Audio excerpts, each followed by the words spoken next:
Buenas tardes a todos. Hemos llegado al 27º domingo del tiempo ordinario. Las lecturas de hoy nos hablan de la institución del matrimonio y de la familia. La primera lectura del Génesis nos habla del momento maravilloso de la creación del hombre y de la mujer y del plan original de Dios para la pareja humana. En el Evangelio de Marcos vemos que cuando los fariseos interrogan a Jesús acerca del divorcio, el cual Moisés había permitido en algunos casos, el Señor insiste en la indisolubilidad del matrimonio, sin hacer excepciones. Es cierto que anteriormente en el Sermón de la Montaña, Jesús habla también del tema de la indisolubilidad y pareciera que hiciera alguna excepción. Se dijo también, el que despida a su mujer le dará un certificado de divorcio. Pero yo les digo que el que la despida, fuera del caso de infidelidad, le empuja al adulterio. Y también el que se case con esa mujer divorciada, comete adulterio. El comentario de la Biblia latinoamericana a esta cita es elocuente. Fuera del caso de infidelidad, tal vez se debe traducir fuera del caso de unión ilegítima, pues Mateo se refería al problema de numerosos cristianos de su tiempo, convertidos del paganismo, que al entrar a la iglesia rompían uniones ilegítimas que tenían con personas paganas. Pero en el texto del Evangelio de Marcos que hemos leído hoy, Jesús explica que la permisividad de Moisés se debió a la terquedad de los hombres, a la dureza de corazón de ustedes, e insiste que en el principio, antes del pecado, no fue así. Y el mismo Jesús recuerda en este pasaje la narración del Génesis, cuando Dios dispuso que hombre y mujer no fueran dos, sino uno solo. Notemos, sin embargo, que este frecuente problema matrimonial no puede referirse a una falta ocasional de adulterio, en la que la Iglesia invita a los cónyuges cristianos al perdón y a la reconciliación. Eso nos lo dice el Catecismo de la Iglesia Católica en el apartado 1152, sino que se trata más bien del adulterio como una condición permanente e incorregible. Pero aún así, el cónyuge agraviado debe permanecer célibe, salvo que la autoridad eclesiástica respectiva haya declarado inválida la primera unión sacramental. Es muy hermosa la dignidad de la unión matrimonial entre el hombre y la mujer, pero a veces esta unión se hace difícil. En el Evangelio de hoy se le pone a Jesús el interrogante que todavía sigue en la actualidad. ¿Se puede admitir el divorcio?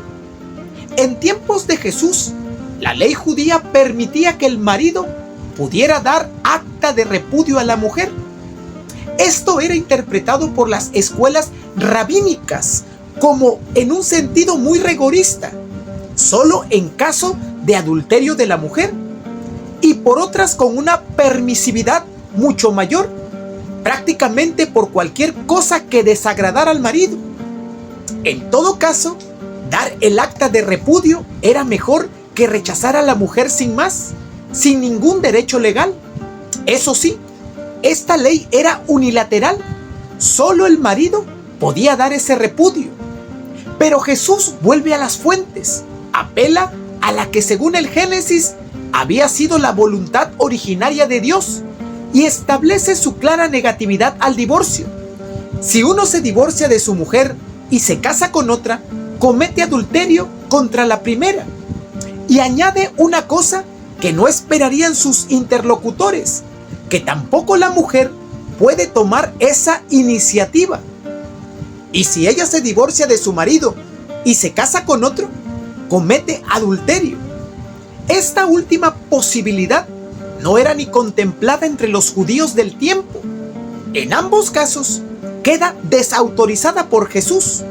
Jesús supera la mera legalidad de la época y establece para los suyos el principio: lo que Dios ha unido, que no lo separe el hombre. Él es consciente que al dar esta norma está desautorizando la ley de Moisés y pidiendo algo muy difícil. La indisolubilidad del matrimonio siempre ha parecido una exigencia muy difícil de cumplir. En efecto, cuando Jesús insiste en ella, los mismos discípulos exclamaron que era preferible no casarse. Dice, si esa es la condición del hombre que tiene mujer, es mejor no casarse. San Pablo corrobora esa difícil enseñanza de Jesús con una curiosa expresión, la cual nos muestra también que los problemas matrimoniales no son exclusivos de nuestra época. ¿Estás casado? No te separes de tu esposa. ¿Eres soltero? No te cases. Pero si te casas, no haces mal. Y si una joven se casa, tampoco hace mal.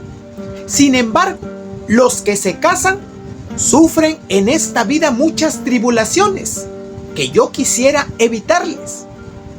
Para cumplir con su misión de esposos y padres, precisamente mediante el sacramento del matrimonio, Dios otorga a los esposos cristianos una gracia especial, la cual está destinada a ayudarlos en su difícil tarea de procrear y educar a los hijos, de ayudarse mutuamente, santificándose en medio de los problemas propios de la vida en común.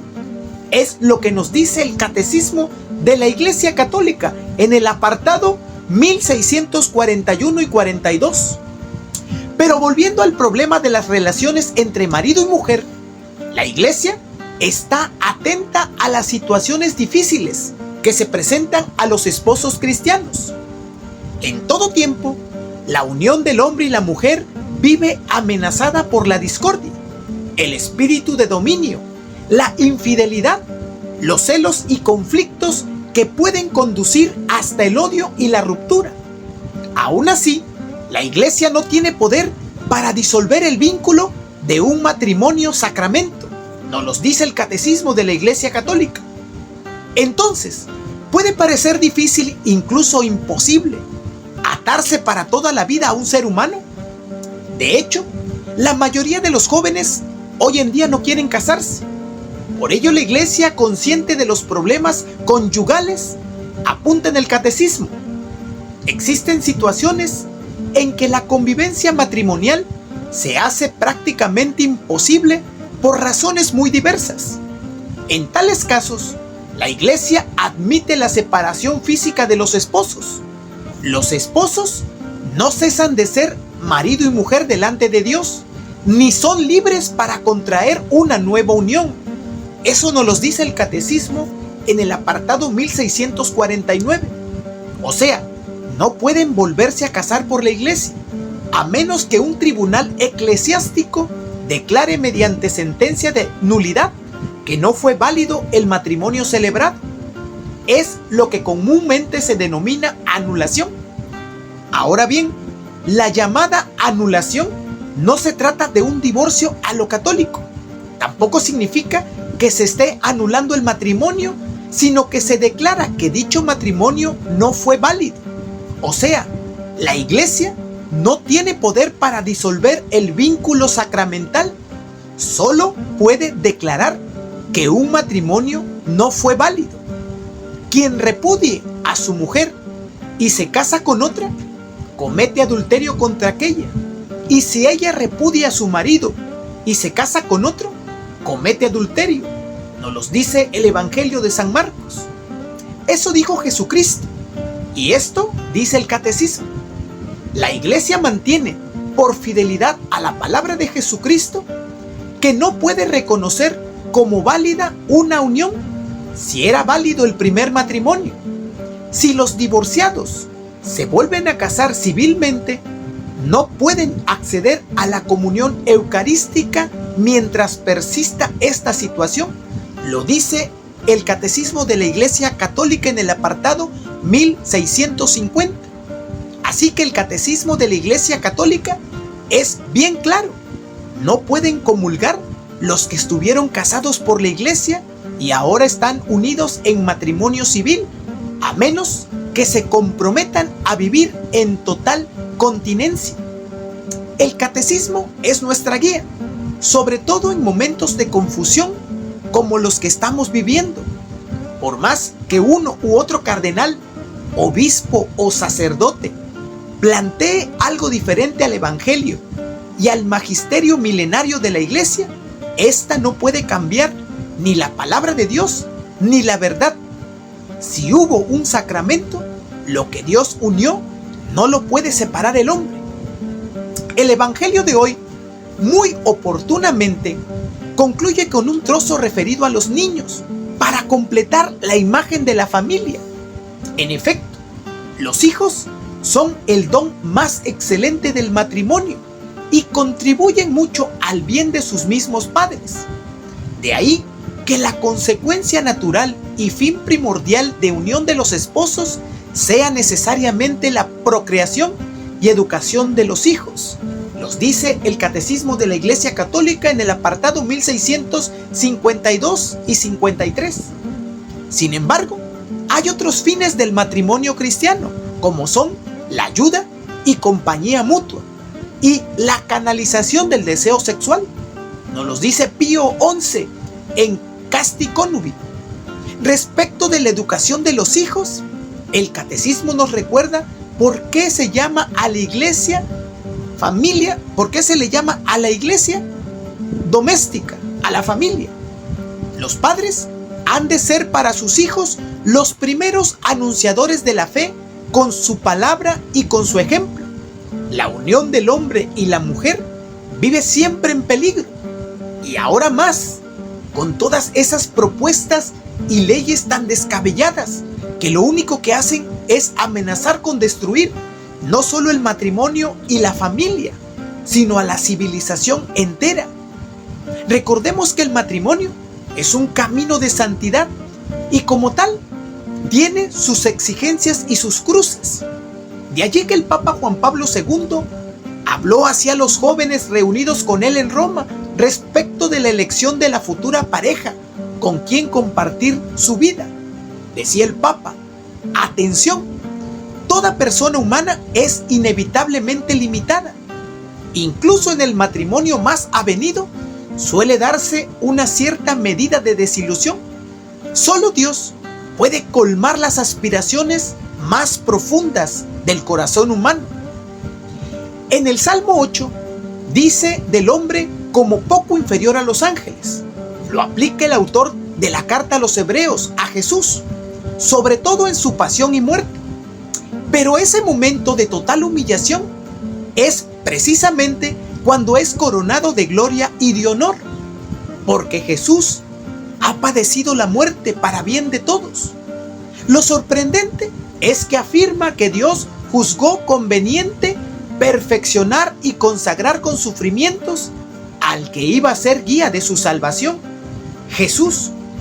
Aquí se puede basar la teología del dolor de Dios, que presentaba muy bien Juan Pablo en su carta apostólica en 1984, Salvifici Doloris, la cual dice: Dios asumió él mismo, al enviar a su Hijo, el castigo que merecía el pecado humano. La muerte de Jesús, por total solidaridad con los hombres, es la prueba mayor del amor de Dios. Es también lo que más acercó a Jesús a nuestra humanidad, y por eso no se avergüenza de llamarnos hermanos. Nos admira la superioridad de Jesús sobre todos el cosmos, incluidos los ángeles, porque Él es Hijo de Dios. Pero sobre todo nos conmueve su solidaridad con la raza humana. Se ha querido hacer hermanos nuestros, hermano nuestro. Como dice la plegaria eucarística, compartió en todo nuestra condición humana, menos en el pecado. Nos ama como hermanos. El santificador y los santificados proceden todos de Él mismo. Son de la misma raza y familia. Como seguiremos leyendo en domingos sucesivos, no tenemos un mediador que no haya experimentado nuestro dolor e incluso nuestra muerte.